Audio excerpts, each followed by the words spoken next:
Se déplacer en Afrique centrale pour un étudiant est un combat au quotidien.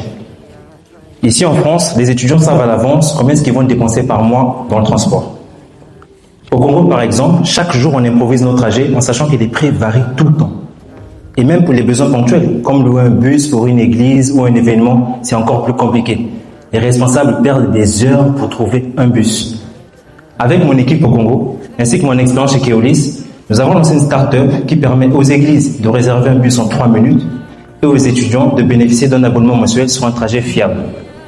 Après 9 mois d'existence, nous avons pu constituer une flotte de 163 bus partenaires, 40 étudiants abonnés sur nos lignes de transport, 6300 personnes transportées grâce au service de location et plus de 27 églises qui louent nos bus au quotidien.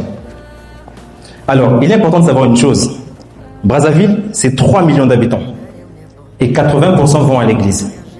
Il y a cela 7 mois, on transportait 412 personnes. Aujourd'hui, on en transporte 6300. Et nous sommes fixés à transporter 25 000 personnes dans les 6 mois à venir. En ce qui concerne le service d'abonnement, nous comptons aujourd'hui 50 000 étudiants au Congo. Et nous avons pour ambition de servir 10% de ce marché avant avril 2027.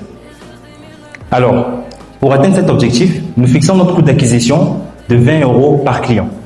Ce qui inclut bien évidemment notre déploiement de la stratégie commerciale, l'amplification de notre mécanisme opérationnel et aussi le déploiement de notre stratégie digitale. Et pour ce faire, notre entreprise lâche 15% de son capital pour 50 000 €. Alors, vous le savez mieux que moi. Transformer la manière dont les gens se déplacent, c'est transformer leur quotidien. Alors, cher public, je vous invite à investir dans Mova afin de transformer avec nous le quotidien des Africains. Je suis Van Chris Boutoumoussa, CEO et cofondateur de Mova Mobility. Je vous remercie pour votre attention.